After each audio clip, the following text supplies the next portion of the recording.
ಧಮಾಕ ವಿಶೇಷ ಕಾರ್ಯಕ್ರಮಕ್ಕೆ ಸ್ವಾಗತ. ನಾನು ಚಿದಾನಂದ ರುದ್ರಾವ್ ಫುರ್ಮಾಟ್. PBKS ಮತ್ತು RCB ತಂಡ ಫೈನಲ್ ನಲ್ಲಿ ಮುಖಾಮುಖಿಯಾಗುತ್ತಿದೆ. ಈ ಒಂದು ಪಂದ್ಯಕ್ಕಾಗಿ ಮಳೆಯ ಭೀತಿಯೂ ಕೂಡ ಇದೆ ಎನ್ನುವಂತಹ ಮಾಹಿತಿ ಇದೀಗ ಅಹಮದಾಬಾದ್ ಇಂದ ಸಿಗ್ತಾ ಇದೆ. ಹಾಗಾಗಿ ಈ ಒಂದು ಫೈನಲ್ ಪಂದ್ಯಕ್ಕೆ ಮಳೆ ಕಾಡುತ್ತಾ ಹಾಗಾದ್ರೆ? ಯಾಕಂತಂದ್ರೆ ಮೊನ್ನೆಯ ಮುಂಬೈ ಮತ್ತು ಪಂಜಾಬ್ ನಡುವಿನ ಪಂದ್ಯದಲ್ಲಿ ಮಳೆಯ ಒಂದು ಕಾರಣದಿಂದ 1 ರಿಂದ 1.5 ಗಂಟೆ ತಡವಾಗಿ ಮ್ಯಾಚ್ ಆರಂಭವಾಗಿತ್ತು. ಹಾಗಾಗಿ ಈ ಒಂದು ಕೂಡ ಪಂದ್ಯಕ್ಕೆ ಮಳೆ ಕಾಡುತ್ತಾ? ಹಾಗಾಗಿ ಮಳೆ ಆದ್ರೆ ಪಂದ್ಯ ರದ್ದಾಗುತ್ತಾ? ಪಂದ್ಯ ರದ್ದಾದ್ರೆ ಟ್ರೋಫಿಯ ಕಥೆ ಏನು? ಹಾಗಾದ್ರೆ ಇದರ ಬಗ್ಗೆ ಮಾತಾಡಲಿಕ್ಕೆ ಮತ್ತು ಇದೆಲ್ಲದಕ್ಕಿಂತ ಮುಖ್ಯವಾಗಿ ನಮ್ಮ RCB ತಂಡದ ಕ್ಯಾಪ್ಟನ್ ಆಗಿರುವಂತಹ ರಜತ್ ಪಾಟಿದಾರ್ ಮತ್ತು ಪಂಜಾಬ್ ಕಿಂಗ್ಸ್ ತಂಡದ ಕಪ್ತಾನ್ ಆಗಿರುವಂತಹ ಶ್ರೇಯಸ್ ಅಯ್ಯರ್ ಅವರ ಜಿದ್ದಾಜಿದ್ದಿನ ಆಟದ ಬಗ್ಗೆ ಮಾತನಾಡಲೇಬೇಕು. ಇವರ ಒಂದು ಸ್ಟ್ರೆಂತ್ ಅಂಡ್ ವೀಕ್ನೆಸ್ ಬಗ್ಗೆ ಮಾತನಾಡಲೇಬೇಕು. ಅದರ ಬಗ್ಗೆ ಮತ್ತು ಪ್ಲೇ ಆಫ್ಸ್ಗೆ ಎಂಟ್ರಿ ಕೊಟ್ಟಿರ್ತಕ್ಕಂತಹ ಕ್ಯಾಪ್ಟನ್ಗಳ ಒಂದು ರೋಚಕತೆಯ ಸ್ಟೋರಿಯ ಬಗ್ಗೆ ಮಾತನಾಡಲೇಬೇಕು. ಅದರ ಬಗ್ಗೆ ಮಾತನಾಡಲಿಕ್ಕೆ ಇವತ್ತು ನಮ್ಮ ಜೊತೆಗೆ ಜಾಯ್ನ್ ಆಗಿದ್ದಾರೆ ನಮ್ಮ ಸ್ಪೋರ್ಟ್ಸ್ ರಿಪೋರ್ಟರ್ ರಮೇಶ್ ಕೋಟಿ ಅವರು. ಈಗಾಗಲೇ ಹಲವಾರು ವಿಡಿಯೋಗಳನ್ನು ನಮ್ಮ ವಿಶ್ವವಾಣಿ IPL ಧಮಾಕ ವಿಶೇಷ ಕಾರ್ಯಕ್ರಮದ ಮೂಲಕ ಅನೇಕ ವಿಡಿಯೋಗಳ ಬಗ್ಗೆ ಅವರು ತಿಳಿಸಿಕೊಡ್ತಾ ಬರ್ತಿದ್ದಾರೆ. ಈಗಾಗಲೇ ಅಂತಿಮ ಘಟ್ಟದಲ್ಲಿದ್ದೇವೆ, ಫೈನಲ್ನ ಅಂತಿಮ ಘಟ್ಟದಲ್ಲಿದ್ದೇವೆ. ಹಾಗಾಗಿ ಅದರ ಬಗ್ಗೆ ಮಾತನಾಡಲಿಕ್ಕೆ ಅವರು ತುಂಬಾ ಉತ್ಸುಕದಿಂದ ಕಾತುರದಿಂದ ಕಾಯ್ತಾ ಇದ್ದಾರೆ. ಬನ್ನಿ ಅವ್ರನ್ನ ಮಾತಾಡಿಸೋಣ, ವೇಟ್ ಮಾಡೋದು ಬೇಡ. ರಮೇಶ್ ಅವರ ಕಾರ್ಯಕ್ರಮಕ್ಕೆ ಸ್ವಾಗತ. ಹಲವಾರು ವಿಡಿಯೋಗಳ ಬಗ್ಗೆ ನೀವಾಗಲೇ ತಿಳಿಸ್ಕೊಟ್ಬಿಟ್ಟಿದ್ದೀರಾ. ಈಗ ಕೊನೆಗಳಿಗೆಯಲ್ಲಿದ್ದೇವೆ. IPL ಸೀಸನ್ 18 ಕೂಡ ಕೊನೆಗಳಿಗೆಯಲ್ಲಿದೆ, ನಾವು ಕೂಡ ಕೊನೆಗಳಿಗೆಯಲ್ಲಿದ್ದೇವೆ. ಈಗ RCBಗೆ ನಾಳೆ ಮ್ಯಾಚ್ಗೆ ಮಳೆ ಕಾಡುತ್ತಾ ಅಂತ? ಮಳೆ ಬರುತ್ತಾ? ಮಳೆ ಬಂದ್ರೆ ರದ್ದಾಗುತ್ತಾ ಮ್ಯಾಚ್?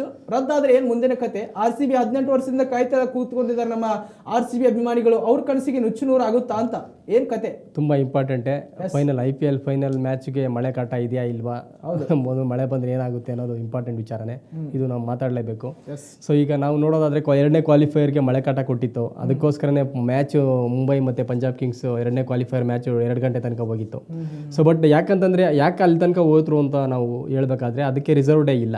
ಸೊ ಇದು ನಾವು ಫಲಿತಾಂಶನಲ್ಲಿ ನಾವು ಬಿಫೋರ್ ನಮಗೆ ಸೆಕೆಂಡ್ ವೇಳಾಪಟ್ಟಿ ಬಿಟ್ಟರಲ್ಲ, ಆವಾಗಲೇ IPL BCCI ಹೇಳಿತ್ತು ಈ ಮ್ಯಾಚ್ಗೆ ಒಂದು 1 ಅವರ್ ಟೈಮ್ ಎಕ್ಸ್ಟೆಂಡ್ ಮಾಡ್ತೀವಿ ಅಂತ ನೆಕ್ಸ್ಟ್ ಬರೋ ಮ್ಯಾಚ್ಗಳಿಗೆ.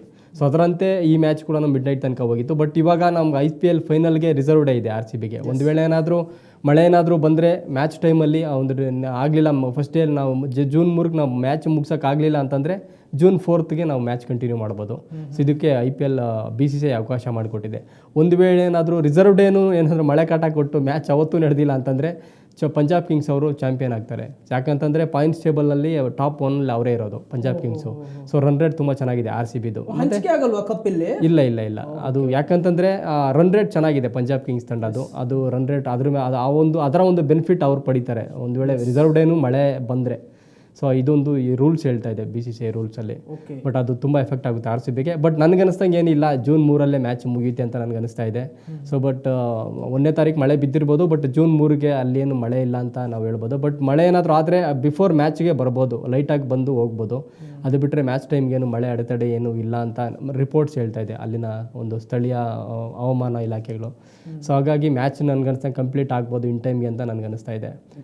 ಎಸ್ ಸರ್, ಈಗಾಗಲೇ ಅಲ್ಲಿ ಹೆವಿ ರೇನ್ ಬಿದ್ದರೆ ಮಾತ್ರ ಪ್ರಾಬ್ಲಮ್ ಅನಿಸುತ್ತೆ. ಯಾಕಂತಂದರೆ ನಮ್ಮ ಬೆಂಗಳೂರು ಸಬ್ವೇರ್ ಸಿಸ್ಟಮ್ ಇದೆ, ಎಷ್ಟೇ ಮಳೆ ಆದರೂ ಕೂಡ ನಿಂತ ಒಂದು 10 ನಿಮಿಷದಲ್ಲಿ ಪಂದ್ಯ ಆರಂಭ ಆಗುತ್ತೆ. ಆದರೆ ಅಹಮದಾಬಾದ್ ಸ್ಟೇಡಿಯಂ ಅಥವಾ ದೇಶದ ಬೇರೆ ಬೇರೆ ಸ್ಟೇಡಿಯಂಗಳಲ್ಲಿ ಆ ಸಿಸ್ಟಮ್ ಇಲ್ಲ. ಆದರೆ ಎಷ್ಟೇ ದೊಡ್ಡ ಮಳೆ ಆದರೂ ಕೂಡ ಪಂದ್ಯ ನಿಂತ ತಕ್ಷಣ ಮತ್ತೆ ಮ್ಯಾಚ್ ಆರಂಭವಾಗುವ ಸಾಧ್ಯತೆ ಇದೆ ನೀವು ಹೇಳಿದ ಹಾಗೆ. ಮತ್ತು ಮರುದಿನ ಇರುವವರೆಗೂ ಕೂಡ ಯಾವುದೇ ಫೈನಲ್ಗೆ ಆತಂಕ ಇಲ್ಲ ಅಂತ ಹೇಳ್ಬೋದು. ಮತ್ತು ಇನ್ನೊಂದು ಮುಖ್ಯವಾಗಿ ಮಾತಾಡೋದಾದ್ರೆ ನಮ್ಮ RCBಯ ಕ್ಯಾಪ್ಟನ್ ರಜತ್ ಪಾಟಿದಾರ್ ಅವರು ಈ ಬಾರಿ ಒಂದು ನೇತೃತ್ವ ವಹಿಸಿಕೊಂಡಾಗಿನಿಂದಲೂ ಕೂಡ ತಮ್ಮ ಮೊದಲ ಕ್ಯಾಪ್ಟನ್ಸಿಯಲ್ಲೇ ತಂಡವನ್ನ ಫೈನಲ್ಗೆ ತಂದು ನಿಲ್ಲಿಸಿದ್ದಾರೆ. ಅತ್ತ ಪಂಜಾಬ್ ಕಿಂಗ್ಸ್ ತಂಡದ ನಾಯಕ ಕೂಡ ಮೊದಲ ಕ್ಯಾಪ್ಟನ್ಸಿಯಲ್ಲೇ ತಮ್ಮ ತಂಡವನ್ನು ಫೈನಲ್ಗೆ ತಂದು ನಿಲ್ಲಿಸಿದ್ದಾರೆ. ಈ ತಂಡದ ನಾಯಕರ ಒಂದು ಬಲಾಬಲ ಹೇಗಿದೆ ಅಂತ ಹೇಳಿ, ಯಾರು ಬೆಸ್ಟ್ ಅನ್ನುವ ಬಗ್ಗೆ ನಿಮ್ಮ ಮಾತು? ಬೆಸ್ಟ್ ಅಂತಾಗ ನಮ್ಮ ಮೈಂಡ್ ಬರೋದೇ ಶ್ರೇಯಸ್ ಅಯ್ಯರ್ ಅಂತ ನಾವು ಸ್ಟ್ರೈಟಾಗಿ ಹೇಳ್ಬೋದು. ಯಾಕಂತಂದರೆ ಅವ್ರು ಇಂಟರ್ನ್ಯಾಷನಲ್ ಕ್ರಿಕೆಟಲ್ಲಿ ಸಾಕಷ್ಟು ಆಡಿರ್ತಕ್ಕಂಥ ಅನುಭವ ಹೊಂದಿದ್ದಾರೆ. ಜೊತೆಗೆ IPL ಟೂರ್ನಮೆಂಟಲ್ಲಿ 3 ಟೀಮ್ನ ಅವರು ಫೈನಲ್ ತೊಗೊಂಬಂದಿದ್ದಾರೆ. ಡೆಲ್ಲಿ ಕ್ಯಾಪಿಟಲ್ಸ್ ಆಗ್ಬೋದು, ಮತ್ತು ಕೋಲ್ಕತ್ತಾ ನೈಟ್ ರೈಡರ್ಸ್ನ ಚಾಂಪಿಯನ್ ಮಾಡಿದ್ದಾರೆ ಲಾಸ್ಟ್ ಸೀಸನಲ್ಲಿ. ಇದೀಗ ಪಂಜಾಬ್ ಕಿಂಗ್ಸ್ ತಂಡನ ಫೈನಲ್ ತೊಗೊಂಬಂದಿದ್ದಾರೆ. ಸೊ ಈ ಒಂದು ಸ್ಟ್ಯಾಟ್ಸ್ ನಾವು ನೋಡಿದಾಗ ಶ್ರೇಯಸ್ ಅಯ್ಯರ್ ಅವರು ಒಂದು ಶ್ರೇಷ್ಠ ನಾಯಕ ಅಂತ ಹೇಳ್ಬೋದು ರಜತ್ ಪಾಟಿದಾರ್ ಅವ್ರಿಗಿಂತ. ರಜತ್ ಪಾಟಿದಾರ್ ಅವ್ರಿಗೆ ಇದು ಫಸ್ಟ್ ಸೀಸನ್ IPLಲ್ಲಿ ಒಂದು ನಾಯಕನಾಗಿ ಆಡ್ತಾ ಇರ್ತಕ್ಕಂಥ ರಾಯಲ್ ಚಾಲೆಂಜರ್ಸ್ ಬೆಂಗಳೂರಿಗೆ. ಬಟ್ ಅವರು ಏನಿತ್ತು ಅವ್ರ ಮೇಲೆ ಎಕ್ಸ್ಪೆಕ್ಟೇಷನ್ ಅವ್ರು ರೀಚ್ ಆಗಿದ್ದಾರೆ. ಬಟ್ ನಾವೀಗ ಈ ಒಂದು ಸ್ಟ್ಯಾಟಸ್ ನಾವು ನೋಡಿದಾಗ ಶ್ರೇಯಸ್ ಅಯ್ಯರ್ ಅವರೇ ಒಂದು ಗ್ರೇಟ್ ಕ್ಯಾಪ್ಟನ್ ಅಂತ ಹೇಳ್ಬೋದು ರಜತ್ ಪಾಟಿದಾರ್ ಅವ್ರಿಗಿಂತ. ಸೊ ಯಾಕಂದರೆ ಈ ರೆಕಾರ್ಡ್ಸ್ ನಾವು ಹೇಳುತ್ತೆ. ಬಟ್ ಅದು ಇವಾಗ ಮೇಯ್ನ್ ಆಗಲ್ಲ. ಈಗ ಫೈನಲ್ಗೆ ನಮ್ಗೆ ಇದೇನು ಗ್ರೇಟ್ ಕ್ಯಾಪ್ಟನ್ಸಿ ಇದೆಲ್ಲ ಮ್ಯಾಟ್ರ್ ಆಗಲ್ಲ. ಇಲ್ಲಿ ಪ್ಲೇಯರ್ಸ್ ಎಲ್ಲರೂ ಬ್ಯಾಟಿಂಗು ಮತ್ತು ಬೌಲಿಂಗ್ ವಿಭಾಗದಲ್ಲಿ ಆಟಗಾರ ಯಾರು ಚೆನ್ನಾಗಿ ಆಡ್ತಾರೆ, ಸೊ ಅವರು ಆ ಟೀಮ್ ಗೆದ್ದೇ ಗೆಲ್ಲುತ್ತೆ. ಸೊ ಬಟ್ ಇಲ್ಲಿ ರಜತ್ ಪಾಟಿದಾರ್ ಅವ್ರಿಗೆ ಒಂದು ವೇಳೆ ಅವರೇನು ಅವರು ಕ್ಯಾಪ್ಟನ್ಸಿ ಆಗಿದ್ದರೂ ಕೂಡ ವಿರಾಟ್ ಕೊಹ್ಲಿ ಅವರು ಹಿಂದೆ ಅವ್ರಿಗೆ ಸಪೋರ್ಟ್ ಮಾಡೇ ಮಾಡ್ತಾರೆ. ಸೊ ಏನಾದರೂ ಸ್ವಲ್ಪ ಏನಾದರೂ ಕನ್ಫ್ಯೂಷನ್ ಆದಾಗ ಬೌಲರ್ಸ್ ಚೇಂಜ್ ಆಗ್ಬೋದು ಫೀಲ್ಡಿಂಗ್ ಚೇಂಜಲ್ಲಿ, ಅಥವಾ ಏನಾದರೂ ಒಂದು ಡಿಸಿಷನ್ ತೊಗೊಳ್ಬೇಕಾದ್ರೆ ಅವ್ರಿಗೇನಾದರೂ ಗೊಂದಲಗಳು ಎದುರಾದರೆ ಖಂಡಿತವಾಗ್ಲೂ ವಿರಾಟ್ ಕೊಹ್ಲಿ ಅವರು ಇದ್ದೇ ಇರ್ತಾರೆ, ಅವ್ರ ಹಿಂದೆ ಅವ್ರು ಸಪೋರ್ಟ್ ಮಾಡೇ ಮಾಡ್ತಾರೆ. ಸೊ ಹಾಗಾಗಿ ರಜತ್ ಪಾಟಿದಾರ್ ಅವ್ರಿಗೇನು ಪ್ರಾಬ್ಲಮ್ ಏನಿಲ್ಲ. ಸೊ ಅಂದರೆ ಈ ಸೀಸನಲ್ಲಿ ಲೀಗಲ್ಲೂ ಕೂಡ ಈ ಟೂರ್ನಮೆಂಟ್ ಇಡೀನೂ ವಿರಾಟ್ ಕೊಹ್ಲಿ ಅವ್ರು ಸಪೋರ್ಟ್ ಮಾಡೇ ಮಾಡಿರ್ತಾರೆ. ಅದು ನಮ್ಗೆ ಗೊತ್ತಾಗಲ್ಲ, ಬಟ್ ಅದು ಬ್ಯಾಕ್ ಎಂಡಲ್ಲಿ ಅದೆಲ್ಲ ನಡೆದಿರುತ್ತೆ ಅದೆಲ್ಲನೂ. ಸೊ ಬಟ್ ಇಲ್ಲಿ ಶ್ರೇಯಸ್ ಅಯ್ಯರ್ ನೋಡಿದಾಗ ಅವ್ರಿಗೆ ಯಾರು ಸಪೋರ್ಟ್ ಏನಿಲ್ಲ, ಇವರು ಇಂಡಿವಿಜುವಲ್ ಡಿಸಿಷನ್ ತೊಗೊಬೇಕು. ಮತ್ತು ರಿಕಿ ಪಾಂಡಿಂಗ್ ಅವ್ರು ಹೆಡ್ ಕೋಚ್ ಇರ್ತಾರೆ, ಅವ್ರಿಗೆ ಸಪೋರ್ಟ್ ಮಾಡೇ ಮಾಡ್ತಾರೆ. ಆದರೆ ಗ್ರೌಂಡಲ್ಲಿ ಏನೇ ಡಿಸಿಷನ್ ತೊಗೊಂಡ್ರು ಕೂಡ ಶ್ರೇಯಸ್ ಅಯ್ಯರ್ ಅವರೇ ತೊಗೊಳ್ತಾರೆ. ತುಂಬ ಎಕ್ಸ್ಪೀರಿಯನ್ಸ್ ಇದೆ. ಸೊ ಒಂದು ಒಳ್ಳೆ ಕ್ಯಾಪ್ಟನ್ ಅಂತ ನಾವು ಹೇಳ್ಬೋದು. ತುಂಬ ಒಂದು ಟೆಕ್ನಿಕಲಿ ತುಂಬ ಚೆನ್ನಾಗಿದ್ದಾರೆ ಅವರು. ಮತ್ತು ಡಿಸಿಷನ್ ಮೇಕಿಂಗ್ ತುಂಬ ಚೆನ್ನಾಗಿದೆ ಶ್ರೇಯಸ್ ಅಯ್ಯರ್ ಅವರು. ಏನು ಸಿಚುವೇಶನ್ಸ್ ಏನಾದರೂ ಟಫ್ ಆಗಿದ್ದಾಗ ಯಾವ ಡಿಸಿಷನ್ ತೊಗೊಬೇಕು ಅನ್ನೋದೆಲ್ಲನೂ ಅವರು ಆನ್ ದಿ ಸ್ಪಾಟ್ ಕ್ವಿಕ್ಕಾಗಿ ತೊಗೊತಾರೆ. ಸೊ ಅದೊಂದು ಅವ್ರಿಗೆ ಅಡ್ವರ್ಟೈಸ್ಮೆಂಟು. ಬಟ್ ಎಂಥ ಸಿಚುವೇಶನ್ ಬಂದರೂ ಕೂಡ ಅದನ್ನ ಹ್ಯಾಂಡಲ್ ಮಾಡೋಂಥ ಕೆಪಾಸಿಟಿ ಶ್ರೇಯಸ್ ಅಯ್ಯರ್ ಅವ್ರಿಗಿದೆ. ಸೊ ಅದನ್ನು ನಾವು ಸಾಕಷ್ಟು ಮ್ಯಾಚ್ಗಳು ನಾವು ಎಕ್ಸಾಂಪಲ್ ತೊಗೊಬೋದು. ಮೊನ್ನೆ ಮುಂಬೈ ಇಂಡಿಯನ್ಸ್ ವಿರುದ್ಧನೂ ಸೇಮ್ ಅದೇ ಥರನೇ ಒಂದು ಹೈ ಸ್ಕೋರಿಂಗ್ ಆಗಿರೋ ತಕ್ಷಣ ಅವರೇ ನೋಡಿ ಬೇರೆ ಪ್ಲೇಯರ್ಸು ವೈಫಲ್ಯತೆ ಅನುಭವಿಸಿದ್ರು ಕೂಡ ಅವರೊಬ್ಬರೇ ಲಾಸ್ಟ್ ತನಕ ನಿಂತ್ಕೊಂಡು ಮ್ಯಾಚ್ ಗೆಲ್ಲಿಸಿದ್ರು, ನಾನೇ ಗೆಲ್ಲಿಸ್ತೀನಿ ಅಂತ. ಅದು ತುಂಬ ಇಂಪಾರ್ಟೆಂಟ್ ಆಗುತ್ತೆ ಒಬ್ಬ ಕ್ಯಾಪ್ಟನ್ ಆಗಿ. ಸೊ ಅದೊಂದು ಕಲೆ ಅವರಲ್ಲಿದೆ ಅಂತಲೇ ಹೇಳ್ಬೋದು. ಎಸ್ ರಮೇಶ್ ಅವರು, ಈಗಾಗಲೇ ನಮ್ಮ ಪ್ಲೇ ಆಫ್ಸ್ನ ಟೀಮ್ಸ್ನ ಕ್ಯಾಪ್ಟನ್ಸ್ ಬಗ್ಗೆ ಮಾತಾಡೋದಾದ್ರೆ ಇವರು ಇಂಡಿಯನ್ ಟೀಮ್ ಫ್ಯೂಚರ್ ಪ್ಲೇಯರ್ಸ್ ಅಂತ ಹೇಳ್ಬೋದು. ಯಾಕಂದರೆ ಆ ಕಡೆ ಮುಂಬೈ ಇಂಡಿಯನ್ಸಲ್ಲಿ ಹಾರ್ದಿಕ್ ಪಾಂಡ್ಯ, ನೆಕ್ಸ್ಟ್ ಈ ಕಡೆ ಗುಜರಾತ್ ಟೈಟನ್ಸಲ್ಲಿ ಬಂದರೆ ಶುಭ್ಮನ್ ಗಿಲ್, ಈಗ ಫ್ಯೂಚರ್ ಟೆಸ್ಟ್ ತಂಡದ ಕ್ಯಾಪ್ಟನ್, ನೂತನ ಟೆಸ್ಟ್ ತಂಡದ ಕ್ಯಾಪ್ಟನ್, ಮತ್ತು ನಮ್ಮ ರಜತ್ ಪಾಟಿದಾರ್ ಅವರಾಗಲಿ, ಈ ಶ್ರೇಯಸ್ ಅಯ್ಯರ್ ಅವರು ಪಂಜಾಬ್ ಕಿಂಗ್ಸ್ ತಂಡದ 4 ಇವರು ಭವಿಷ್ಯದ ಕ್ರಿಕೆಟರ್ಸ್ ನಮ್ಮ ಇಂಡಿಯನ್ ಟೀಮ್ಗೆ ಮುಖ್ಯವಾಗಿ. ಹಾಗಾದರೆ ಈ ಒಂದು ಪ್ಲೇ ಆಫ್ಸ್ನ ಕ್ಯಾಪ್ಟನ್ಸಿ ಬಗ್ಗೆ ಮಾತಾಡೋದಾದ್ರೆ ಇವರು ಯಾರು ಹಾರ್ದಿಕ್ ಪಾಂಡ್ಯ ಮತ್ತು ಗಿಲ್ ಅವರು ತುಂಬ ಮೊನ್ನೆ ಒಂದು ವಿಡಿಯೋವನ್ನು ನೀವು ಕೂಡ ಗಮನಿಸಿರ್ಬೋದು. ಆ ಒಂದು ಚಕಮಕಿ, ಮಾತಿನ ಚಕಮಕಿ ಏನೋ ಸರಿ ಇಲ್ಲ ಎಲ್ಲವೂ ಕೂಡ ಎನ್ನುವಂಥದ್ರ ಬಗ್ಗೆ ತದನಂತರದಲ್ಲಿ ಬಂದು ಇನ್ಸ್ಟಾ ಸ್ಟೋರಿ ಹಾಕಿದ್ರು ಶುಭ್ಮನ್ ಗಿಲ್ ಅವರು ಕ್ಲಾರಿಟಿ ಕೊಡುವಂತ ಆಯಿತು. ಆದರೆ ಇವರು ಎಲ್ಲೋ ಒಂದು ಕಡೆ ಮುನಿಸ್ಕೊಂಡಿದ್ದಾರೆ ಹಾರ್ದಿಕ್ ಪಾಂಡ್ಯ ಶುಭ್ಮನ್ ಗಿಲ್ ಮೇಲೆ. ಯಾಕಂತಂದ್ರೆ ಕ್ಯಾಪ್ಟನ್ಸಿ ಸಿಗಲಿಲ್ಲ ಇಂಡಿಯನ್ ಟೀಮ್ದು, ಏನೋ T20 ಸಿಗಲಿಲ್ಲ, ಅಥವಾ ತಮ್ಮ ಇಂಡಿಯನ್ ಕ್ರಿಕೆಟ್ ಟೀಮಲ್ಲಿ ಅವರಿಗೆ ಸ್ಥಾನಗಳು ಸಿಗ್ತಾ ಇಲ್ಲ ಸರಿಯಾಗಿ ಎನ್ನುವಂತಹ ಏನಾದರೂ ಬೇಜಾರು ಇದೆಯಾ ಹಾರ್ದಿಕ್ ಪಾಂಡ್ಯ ಅವರು? ಆ ಮನೋಭಾವ ಯಾಕೆ ಹಾರ್ದಿಕ್ ಪಾಂಡ್ಯ ಅವ್ರು ಬರ್ತಾ ಇದೆ, ಅಥವಾ ಅವ್ರು ಇರೋದೇ ಹಾಗೆ ಅಂತ? ಹಾರ್ದಿಕ್ ಪಾಂಡ್ಯ ಅವ್ರು ನೋಡಿ, ಅವರು ಟೀಮ್ ಇಂಡಿಯಾಗೆ ಬರಲಿಕ್ಕೆ ಕಾರಣ IPL ಅವ್ರಿಗೆ ಒಂದು ಪ್ರಮುಖ ವೇದಿಕೆ ಅಂತ ಹೇಳ್ಬೋದು.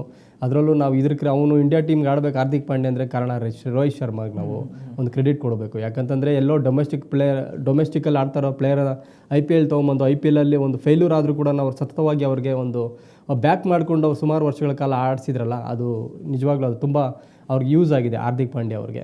ಮುಂಬೈ ಇಂಡಿಯನ್ಸ್ಗೆ ಆಡಿದ್ರು, ಮುಂಬೈ ಇಂಡಿಯನ್ಸ್ಗೆ ಆಡಿದ ಪ್ಲೇಯರ್ಸ್ ನಾವು ನೋಡ್ಬೋದು, ಸುಮಾರು ಜನ ಆಡಿದ್ದಾರೆ. ಬುಮ್ರಾ ಕೂಡ ಅಷ್ಟೇ, ಕೃಣಾಲ್ ಪಾಂಡ್ಯನೂ ಅಷ್ಟೇ, ಮತ್ತು ಇಶಾನ್ ಕಿಶಾನ್ ಅವರು ಅಷ್ಟೇ. ಇವರೆಲ್ಲನೂ ಮುಂಬೈ ಇಂಡಿಯನ್ಸ್ ಪರ ಆಡ್ಕೊಂಡೇ ಟೀಮ್ ಇಂಡಿಯಾಗೆ ಬಂದವರೆಲ್ಲನೂ. ರೋಹಿತ್ ಶರ್ಮಾ ಅವರು ಒಂದು ಒಳ್ಳೆ ಲೀಡ್ರ್, ಅವರು ಕೂಡ ಒಂದು ಒಳ್ಳೆ ಡೊಮೆಸ್ಟಿಕ್ ಕ್ರಿಕೆಟ್ ಒಳ್ಳೊಳ್ಳೆ ಟ್ಯಾಲೆಂಟ್ಸ್ನ ಅವರು ತೊಗೊಂಬಂದು ಇಲ್ಲಿ ಆಡಿಸಿ ಅವ್ರನ್ನ ಒಂದು ಇಂಡಿಯಾ ಟೀಮ್ ತನಕ ಬೆಳೆಸಿದ್ದಾರೆ. ಅದ್ರ ಕ್ರೆಡಿಟು ರೋಹಿತ್ ಶರ್ಮಾ ಕೊಡ್ಬೋದು. ಬಟ್ ಹಾರ್ದಿಕ್ ಪಾಂಡ್ಯ ಅವರು ಟೀಮ್ ಇಂಡಿಯಾಗೆ ಬಂದಾಗ 3 ಫಾರ್ಮೆಟಲ್ಲಿ ಆಡ್ತಾಯಿದ್ರು. ಅವರು T20 ಆಡ್ತಾಯಿದ್ರು, ODI ಆಡ್ತಾಯಿದ್ರು, ಟೆಸ್ಟ್ ಕೂಡ ಆಡ್ತಾಯಿದ್ರು. ಬಟ್ ಅವ್ರಿಗೆ ಬ್ಯಾಕ್ ಇಂಜುರಿ ಆದಾಗ ಅದೆಲ್ಲನೂ ತುಂಬ ಎಫೆಕ್ಟ್ ಆಯಿತು. ಅದ್ರ ಮೇಲೆ ಅವರ ಒಂದು ಮೂರು ಫಾರ್ಮೆಟ್ ಮೇಲೆ ತುಂಬ ಎಫೆಕ್ಟ್ ಆಯ್ತು ಅದು. ಸೊ ಅವರು ಕೇವಲ ವೈಟ್ ಬಾಲ್ ಕ್ರಿಕೆಟ್ ಮಾತ್ರ ಈಗ ಆಡ್ತಾ ಇರೋದು. ಅದರಲ್ಲೂ ಎಸ್ಪೆಷಲಿ ನಾವು ನೋಡಬೇಕಾದ್ರೆ ಬರೀ ಈಗ ಆಡ್ತಾ ಇರೋದು T20 ಆಡ್ತಾ ಇದ್ದಾರೆ, ಜೊತೆಗೆ ODI ಆಡ್ತಾ ಇದ್ದಾರೆ. ಬಟ್ ಅವ್ರಿಗೆ ಕ್ಯಾಪ್ಟನ್ಸಿ ತುಂಬ ಎಕ್ಸ್ಪೆಕ್ಟೇಷನ್ ಇತ್ತು, ಟೀಮ್ ಇಂಡಿಯಾದಲ್ಲಿ ಅವ್ರಿಗೆ ಕ್ಯಾಪ್ಟನ್ ಕೊಡ್ತಾರೆ T20 ಟೀಮ್ಗೆ ಮತ್ತು ODIಗೆ ಅಂತ ತುಂಬ ಅಂದ್ಕೊಂಡಿದ್ರು. ಅದೇ ಥರನೇ ತುಂಬ ಚರ್ಚೆಗಳು ಕೂಡ ನಡೀತಾ ಇತ್ತು. ಬಟ್ ಹಾರ್ದಿಕ್ ಪಾಂಡ್ಯಗೆ ಸಿಗಲಿಲ್ಲ. ಯಾಕಂತಂದರೆ ಬಿಕಾಸ್ ಆಫ್ ಇಂಜುರಿ, ಅವ್ರಿಗೆ ಬ್ಯಾಕ್ ಇಂಜುರಿ. ಅಂದರೆ ಅವರು ಒಂದು ಲಾಂಗ್ ಟೈಮ್ ಅವ್ರು ಆಡೋಕ್ಕಾಗಲ್ಲ. ಲಾಂಗ್ ಟೈಮ್ ನೀವು ಆಡಬೇಕು, 2 ಫಾರ್ಮೆಟಲ್ಲಿ ಆಡ್ಕೋಬೇಕು, ನೀವೆಲ್ಲ ಮ್ಯಾಚ್ಗಳಲ್ಲೂ ಆಡಬೇಕು ಅಂದರೆ ತುಂಬ ಕಷ್ಟ ಆಲ್ರೌಂಡರ್ ಆಗಿ ನೀವು. ಯಾಕಂದರೆ ಬೌಲಿಂಗು ಮಾಡಬೇಕು, ಮತ್ತು ಬ್ಯಾಟಿಂಗು ಆಗಬೇಕು, ಮತ್ತು ಕ್ಯಾಪ್ಟನ್ಸಿನೂ ಕೂಡ ನೀವು ಟೀಮ್ನ ಮುನ್ನಡೆಸಬೇಕು. ಅದು ತುಂಬ ಕಷ್ಟ ಆಗಿಬಿಡುತ್ತೆ. ಸೊ ಒಬ್ಬ ಇಲ್ಲಿ BCCI ನೋಡ್ತಾ ಇರೋದು ಒಂದು ಫಿಟ್ ಆಗಿರತಕ್ಕಂಥ ಒಬ್ಬ ಆಟಗಾರ ನೋಡ್ತಾರೆ, ಒಬ್ಬ ಬ್ಯಾಟ್ಸ್ಮನ್ ಆಗ್ಬೋದು. ಒಬ್ಬ ಬ್ಯಾಟ್ಸ್ಮನ್ ನೋಡ್ತಾ ಇದ್ದಾರೆ ಇಲ್ಲಿ. ಒಂದು ಬ್ಯಾಟ್ಸ್ಮನ್ನು ಅಷ್ಟೊಂದೇನು ಹೊರೆ ಇರಲ್ಲ. ಫಾಸ್ಟ್ ಬೌಲರ್ ಆದ್ರೂ ಅವ್ರಿಗೆ ತುಂಬ ಕಷ್ಟ ಇರುತ್ತೆ. ನೀವು ಯಾಕಂತಂದರೆ ಒಂದು ಟೆಸ್ಟಲ್ಲಾದರೆ ನೀವು ಒಂದು ಫರ್ ಡೇಗೆ ಒಂದು 20 ಓವರ್ ಆದರೂ ಬೌಲ್ ಮಾಡಬೇಕಾಗುತ್ತೆ. ಬಟ್ ಹಾರ್ದಿಕ್ ಪಾಂಡ್ಯ ಅವರು ಅದು ಮೇಯ್ನ್ ಕನ್ಸರ್ನ್ ಏನಂದರೆ ಹಾರ್ದಿಕ್ ಪಾಂಡ್ಯ ಅವರು ಇಂಜುರಿ ಆಗಿದ್ದಾರೆ. ಅದಕ್ಕೋಸ್ಕರನೇ ಅವ್ರಿಗೊಂದು ವರ್ಕ್ ಲೋಡ್ ಮ್ಯಾನೇಜ್ಮೆಂಟ್ ಕಾರಣದಿಂದಾಗಲೇ ಅವ್ರನ್ನ ಕೈ ಬಿಟ್ಟಿರೋದು. ಸೊ ಅದಕ್ಕೋಸ್ಕರನೇ ಅವ್ರು ಕ್ಯಾಪ್ಟನ್ಸಿ ಕೊಟ್ಟಿಲ್ಲ. ಅದಕ್ಕೇ T20 ಟೀಮಲ್ಲಿ ಸೂರ್ಯಕುಮಾರ್ ಯಾದವ್ ಕೊಟ್ಟಿರೋದು. ಇದೊಂದು ಅಸಮಾಧಾನ ಹಾರ್ದಿಕ್ ಪಾಂಡ್ಯಗಿದೆ ಅದು ಯಾವಾಗಲೂ. ಸೊ ಅದ್ರ ಜೊತೆಗೆ ಇತ್ತೀಚೆಗೆ ಟೆಸ್ಟ್ ತಂಡಕ್ಕೆ ಇವ್ರನ್ನ ಶುಭ್ಮನ್ ಗಿಲ್ ಅವ್ರನ್ನ ನಾಯಕತ್ವ ಕೊಟ್ಟರು ಅವ್ರಿಗೆ. ಅದು ಮತ್ತು T20 ಟೀಮ್ಗೆ ಸೂರ್ಯಕುಮಾರ್ ಯಾದವ್ ಕೊಟ್ಟಿದೆ. ಇದೊಂದು ಅಸಮಾಧಾನ ಹಾರ್ದಿಕ್ ಪಾಂಡ್ಯಲಿದೆ. ಅದನ್ನು ಅವರು ಡೈರೆಕ್ಟಾಗಿ ಹೇಳ್ಕೊಡೋಕ್ಕಾಗಲ್ಲ ಇಲ್ಲಿ ಸಿಚುವೇಷನಲ್ಲಿ. ಇವ್ರ ಮುಂದೆಲ್ಲ ನಾನು ಇದು ಮಾಡಬೇಕಲ್ಲ ಅನ್ನೋ ಒಂದೆಲ್ಲ ಒಂದು ಕಡೆ ಈಗೋ ಇದ್ದೇ ಇರುತ್ತೆ ಅವ್ನಿಗೆ ಗ್ರೌಂಡಲ್ಲಿ ಬಂದಾಗ. ಸೊ ಅದೆಲ್ಲ ಅಂಶಗಳು ಅವ್ನ ಮೈಂಡಲ್ಲಿ ಇದ್ದು ಮೋಸ್ಟ್ಲಿ ಆ ಥರ ಬಿಹೇವ್ ಮಾಡ್ಬೋದಾ, ಅಥವಾ ಬೇರೆ ಏನಾದರೂ ರೀಸನ್ ಇರ್ಬೋದಾ ಅಂತ ನಾವು ಜೆನ್ಯೂನ್ ರೀಸನ್ ನಾವು ಕೊಡೋಕ್ಕಾಗಲ್ಲ. ಅದು ಅವ್ರಿಗೆ ಗೊತ್ತಿರುತ್ತೆ ಅದೆಲ್ಲನೂ. ಬಟ್ ಅಂದರೆ ಇಲ್ಲಿ ಏನಕ್ಕೆ ಈ ಹಾರ್ದಿಕ್ ಪಾಂಡ್ಯ ಈ ರೀತಿ ಬಿಹೇವ್ ಮಾಡ್ತಾ ಇದ್ದೇನೆ ಅಂದಾಗ ನಮ್ಗೆ ಈ ಎಲ್ಲ ಪಾಯಿಂಟ್ಸ್ ನಮ್ಮ ಮೈಂಡಿಗೆ ಬರುತ್ತೆ. ಸೊ ಇದೆಲ್ಲ ಅವ್ನ ಮೈಂಡಲ್ಲಿ ಇರ್ಬೋದು ಅಂತ. ಬಟ್ ಜೊತೆಗೆ ಕೂಡ ಶ್ರೇಯಸ್ ಅಯ್ಯರ್ಗೂ ಕೂಡ ಒಂದು ಮುಂಬೈ ಇಂಡಿಯನ್ಸ್ ವಿರುದ್ಧ ವಾಂಖೆಡೆ ಕ್ರೀಡಾಂಗಣದಲ್ಲಿ ಮ್ಯಾಚ್ ನಡೆದಿತ್ತು. ಆ ಮ್ಯಾಚ್ ಆದಮೇಲೂ ಮುಂಬೈ ಇಂಡಿಯನ್ಸ್ ಸೋತಿತ್ತು ಆ ಮ್ಯಾಚಲ್ಲೂ. ಅವಾಗಲೂ ಶ್ರೇಯಸ್ ಅಯ್ಯರ್ಗೆ ಕೈ ಕೊಡಲಿಲ್ಲ, ಏನೋ ಒಂಥರ ಆಟಿಟ್ಯೂಡ್ ತೋರಿಸೋ ಥರ, ಏನೋ ಒಂಥರ ಈಗೋ ಥರನೂ ಮಾಡಿದರು ಹಾರ್ದಿಕ್ ಪಾಂಡ್ಯ ಅವರು. ಸೊ ಅದೆಲ್ಲ ಅಗತ್ಯ ಇಲ್ಲ. End of the day match ಸೋಲು ಗೆಲುವು ಇದ್ದಿದ್ದೆ. ಸೊ ಅವಾಗ ಅವ್ರು ಚೆನ್ನಾಗಿ ಆಡಿ ಅವ್ರು ಗೆದ್ದಿದ್ದಾರೆ. ಸೊ ನೀವು ಅಪ್ರಿಷಿಯೇಟ್ ಮಾಡಲೇಬೇಕು ಆಪೋಸಿಟ್ ಟೀಮ್ ಆದರೂ ಕೂಡ end of the match. But ಆ ಕೆಲಸ ಅವರು ಅದು ಮಾಡಲಿಲ್ಲ. ಅದನ್ನೆಲ್ಲ ಪರ್ಸ್ನಲಾಗಿ ಯಾವುದೇ ವಿಚಾರಗಳನ್ನು ಅಷ್ಟೇ ಆಟಗಾರ ಪರ್ಸ್ನಲಾಗಿ ತೊಗೊಬಾರ್ದು. ಸೊ ಇವ್ರು IPL ಟೂರ್ನಮೆಂಟ್ ಮುಗಿದ್ಮೇಲೆ ಇವರೆಲ್ಲನೂ ಟೀಮ್ ಇಂಡಿಯಾದಲ್ಲಿ ಆಡೋಂಥ ಪ್ಲೇಯರ್ಗಳೇ, ಎಲ್ಲರೂ ಜೊತೆಲಿ ಮಾತಾಡಬೇಕು, ಜೊತೆಲಿ ಡ್ರೆಸ್ಸಿಂಗ್ ರೂಮ್ ಹಂಚ್ಕೊಳ್ಬೇಕು. ಸೊ ಹಾಗಾಗಿ ಈ ಥರ ಒಂದು ಏನಿದ್ರು ನೀವು ಏನೇ ಒಂದು ಫೈಟ್ ಇದ್ರೂ ಅದು ಗ್ರೌಂಡಲ್ಲಿ ಮ್ಯಾಚಲ್ಲಿ ಇರಬೇಕು ಅಷ್ಟೇ. ಮ್ಯಾಚ್ ಆದಮೇಲೆ ಅದೆಲ್ಲ ಇರಬಾರ್ದು. ಸೊ ಅದು ಕೂಡ ಹೆಲ್ತಿಯಾಗಿರಬೇಕು. ಅದು ಬಿಟ್ಬಿಟ್ಟು ಓವರಾಗೆಲ್ಲ ಮಾಡೋವಂಥದ್ದು ಅಗತ್ಯ ಇರಲ್ಲ. ಬಟ್ ಅದೇ ಇಲ್ಲಿ ನಾವು ನೋಡಿದಾಗ ಹಾರ್ದಿಕ್ ಪಾಂಡ್ಯನೇ ಸ್ವಲ್ಪ ಓವರಾಗಿ ಮಾಡ್ತಾ ಇದ್ದಾನೆ ಅಂತ ನನಗನ್ನಿಸ್ತು. ಮತ್ತು ನಿನ್ನೆ ಮ್ಯಾಚ್ ಸೋತಾಗೂ ಅಷ್ಟೇ ಸುಮ್ಮನೆ ಕೂತ್ಕೊಂಡು ಅಳ್ಳೋ ಥರ ಎಲ್ಲನೂ ಕೂತ್ಕೊಂಡು ಅದೆಲ್ಲ ನೋಡಿದ್ರೆ ಅದೆಲ್ಲ ಏನು ಅಗತ್ಯ ಇಲ್ಲ. ಒಂದು ಎಲ್ಲ ಬೇಜಾರಾಗಿ ಆಗುತ್ತೆ. ಫಾರ್ ಎಕ್ಸಾಂಪಲ್ ಈ ವಿಚಾರದಲ್ಲಿ ನಾವು MS ಧೋನಿನ ಮೆಚ್ಚಲೇಬೇಕು. ಯಾಕಂತಂದರೆ MS ಧೋನಿ ಕಪ್ ಗೆದ್ದಾಗಲೂ ಒಂದೇ ಥರ ಇರ್ತಾರೆ, ಸೋತಾಗಲೂ ಒಂದೇ ಥರನೇ ಇರ್ತಾರೆ. ಮನುಷ್ಯ ಯಾವತ್ತೂ ಏನೋ ಅವರೊಂದು ಎಮೋಷ್ನಲ್ಸ್ ಎಲ್ಲೂ ತೋರಿಸಿಲ್ಲ ಇದುವರೆಗೂ ನಾನು ನೋಡ್ದಂಗೆ. 2023ನಲ್ಲಿ IPL ಗೆದ್ದಾಗಲೂ ಅಷ್ಟೇ MS ಧೋನಿ ಇದರಲ್ಲಿ ಕೂತಿದ್ರು, ಪೆವಿಲಿಯನಲ್ಲಿ ಕೂತಿದ್ರು. ಆವಾಗ ಕಪ್ ಗೆದ್ದಾಗ ಆ ಮನುಷ್ಯ ಏನು ಎಮೋಷ್ನಲ್ ಏನೂ ತೋರಿಸಿಲ್ಲ, ನಾರ್ಮಲಾಗೇ ಎದ್ದು ಬಂದೆಲ್ಲನೂ ಎಲ್ಲ ಮ್ಯಾಚಲ್ಲೂ ಹೆಂಗಿದ್ದಾರೋ ಅದೇ ಥರನೇ ಇದ್ದರು. ಸೊ ಅಂದರೆ ನಾವು ಆ ವಿಚಾರದಲ್ಲಿ MS ಧೋನಿ ನಾವು ಹೊಗಳಲೇಬೇಕಾಗುತ್ತೆ. ಬಟ್ ಇಲ್ಲಿ ಹಾರ್ದಿಕ್ ಪಾಂಡ್ಯ ನಿನ್ನೆ ಮಾಡಿದ್ದು ನೋಡಿದೆ ಕೂತ್ಕೊಂಡೆಲ್ಲ ನೋವು ಅದೆಲ್ಲ ಏನಿಲ್ಲ. ಸೋಲು ಗೆಲುವು ಮ್ಯಾಚಲ್ಲಿ ಇದ್ದಿದೆ, ಬೇಜಾರಾಗುತ್ತೆ ಎಲ್ರಿಗೂ ಕೂಡ. ಸೊ ಆದರೆ ಅಷ್ಟೊಂದೆಲ್ಲ ಓವರಾಗಿ ಮಾಡೋವಂಥ ಅಗತ್ಯ ಏನೇ ಇರಲಿಲ್ಲ. Yes sir, okay, thank you sir. ನಿಮ್ಮೆಲ್ಲ ಮಾಹಿತಿಗಾಗಿ ಮತ್ತೆ ಸಿಗ್ತೇವೆ IPL ಇಂಟ್ರೆಸ್ಟಿಂಗ್ ಸ್ಟೋರಿಗಳಿಗಾಗಿ. Thank you so much. ವೀಕ್ಷಕರು, ಇದಾಗಿತ್ತು ಇವತ್ತಿನ IPL ಧಮಾಕಾದ ವಿಶೇಷ ಕಾರ್ಯಕ್ರಮ.